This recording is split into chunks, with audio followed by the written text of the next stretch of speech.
අන්නේ ඍජුකාරක ඩයෝඩයක් තුල ප්‍රත්‍යාවර්ත ධාරාවක් ගමන් කරාම ඒ ප්‍රත්‍යාවර්ත ධාරාවේ ප්‍රතිදාන තරංගාකාරයේ හැඩය කොහොමද වෙනස් වෙන්නේ කියන එක ගැන. අපි ඊට කලින් බලමු ඍජුකාරක ඩයෝඩයක තියෙන මූලික ලක්ෂණය මොකක්ද? ඍජුකාරක ඩයෝඩයක තියෙන මූලිකම ලක්ෂණය තමයි ඩයෝඩය තුලින් ධාරාවක් ගමන් කරන්නේ එක් දිශාවකට පමණයි. ඒ කියන්නේ ධන ඉඳලා ඍණ පැත්තට විතරයි ධාරාවක් ගමන් කරන්නේ. ඉඳලා ධන පැත්තට ධාරාවක් ගමන් කරන්නේ නැහැ. ධනය පැත්තේ ඉඳලා ඍණ පැත්තට ධාරාවක් ගමන් කරන අවස්ථාව අපි ඩයෝඩයක පෙරනැඹුරු අවස්ථාව කියනවා. පෙරනැඹුරු අවස්ථාවේ තමයි කියන්නේ ඩයෝඩය තුලින් ධාරාවක් ගමන් කරන්නේ.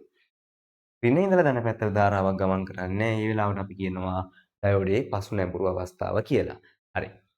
එහෙනම් අපි ඔන්න ඔය කරුණු මූලික කරගෙන බලමු ඍජුකාරක ඩයෝඩයක් තුලින් ධාරාවක් ගමන් කරාම ඒකේ ප්‍රතිදාන තරංගාකාරය කොහොමද වෙනස් වෙන්නේ කියලා. හරි. අපි ඉස්සෙල්ලාම මෙන්න මේ ඍජුකාරක ඩයෝඩයට ප්‍රත්‍යාවර්ත ධාරාව ප්‍රදානය කරමු. ප්‍රත්‍යාවර්ත ධාරාව තියෙන ප්‍රධාන ලක්ෂණය තමයි ප්‍රත්‍යාවර්ත ධාරාවේ අර්ධ දෙකක් තියෙනවා. එකක් ධන අර්ධයක් අනික ඍණ අර්ධයක්. මේවා කාලයත් එක්ක වෙනස් වෙන හින්දා අපි මෙයාට ප්‍රත්‍යාවර්ත ධාරාවක් කියලා කියන්නේ. හරි. ඉතින්ලාම අපි මෙහා තුලින් යවනවා ඩයෝඩය තුලින් යනවා ධනාර්ධයේ ධාරාව. හරි. ධනාර්ධයේ ධාරාවක් යනවා කියන්නේ මේ පැත්තේ ඉඳන් මෙහෙට ධාරාවක් යනවා. ඒ කියන්නේ ඩයෝඩ් එකේ ධන පැත්තේ ඉඳලා ඍණ පැත්තට තමයි ධාරාව ගමන් කරන්නේ. ඒ කියන්නේ ඩයෝඩ් එක පෙරනැඹුරු අවස්ථාවටපත් වෙනවා. පෙරනැඹුරු අවස්ථාවටපත් වුණාම මෙන්න මේ පරුපතය සංවෘත පරිපතයක් බවට පත් වෙනවා. ඒ කියන්නේ ඩයෝඩය තුලින් ධාරාවක් ගමන් කරනවා.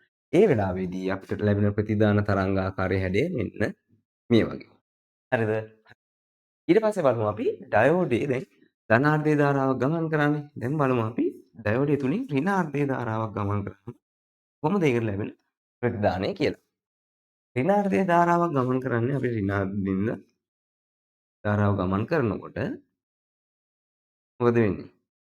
ඩයෝඩයේ ඍණ පැත්තේ ඉඳලා තමා ධන පැත්තට ධාරාවක් ගමන් කරන්න යන්නේ. හැබැයි මේ වෙලාවේ ඩයෝඩය තුලින් ධාරාවක් ගමන් කරනවද? නැහැ. ඒ කියන්නේ ඩයෝඩ එක පසු නැඹුරු තත්ත්වයටපත් වෙනවා. පසු නැඹුරු තත්ත්වයටපත් වෙනවා කියන්නේ ඩයෝඩය තුලින් ධාරාවක් ගමන් කරන්නේ නැහැ. ඩයෝඩය තුලින් ධාරාවක් ගමන් කරන්නේ නැහැ කියන්නේ පරිපථය සමෘද්ධ වෙන්නේ නැහැ. ඒතකොට පරිපථය තුලින් ධාරාවක් ගමන් කරන්නේ නැහැ. ඒ හින්දා අපිට තරංගාකාරයේ හැඩය මෙන්න මේ වගේ ලැබෙනවා.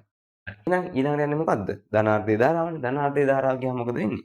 එහා පරිපථය තුලින් ගමන් කරනවා. එතකොට මෙන්න මේ වගේ එකක් ලැබෙනවා. ඒත් එක්කම ඍණාර්ධයේ ධාරාවක් ආවම නැවත මෙන්න මේ වගේ තරංගාකාරයක් ලැබෙනවා.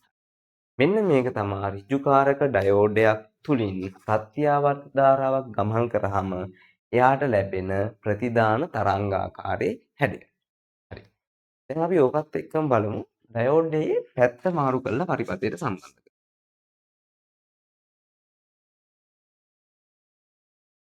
මම ඩයෝඩයේ පැත්ත මාරු කරා දැන්.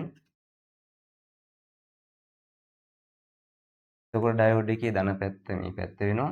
මේ පැත්ත වෙනවා. හරි. අපි ඒත් එක්කම තරංගාකාරයක් ගන්නලා බලමු. හරි. එතකොට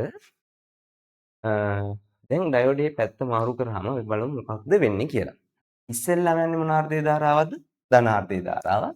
ධනාර්ධයේ ධාරාවක් මේ පැත්තට ගමන් කරනකොට මොකද වෙන්නේ? ඩයෝඩයේ ඍණ පැත්තෙන් තමයි ධන පැත්තට ධාරාවක් යන්න හදන්නේ. ඒ වෙලාවට ධාරාවක් යනවද? නැහැ. මොකද වෙන්නේ ඩයෝඩය පසු නැඹුරු තත්ත්වයටපත් වෙනවා. පසු නැඹුරු වෙනවා කියන්නේ ධාරාවක් ගමන් කරන්නේ. ඒක තරංගාකාරයේ මෙන්න මේ වගේ ඇඳෙනවා. හරිද? හරි. ඒත් එක්කම ඊට පස්සේ යනවා අපේ ඍණාර්ධයේ ධාරාව. ඍණාර්ධයේ ධාරාවක් ඇද්දි මොකද වෙන්නේ? ඍණාර්ධයේ ධාරාව යද්දී ඩයෝඩය පෙර නැඹුරු තත්ත්වයටපත් වෙනවා. ඩයෝඩ එක පෙර නැඹුරු වෙනවා කියන්නේ ඩයෝඩය තුලින් ධාරාවක් ගමන් කරලා පරිවර්තය සංවෘත වෙනවා. එතකොට අපිට ඇඳෙනවා තරංගාකාරය මෙන්න මේ වගේ.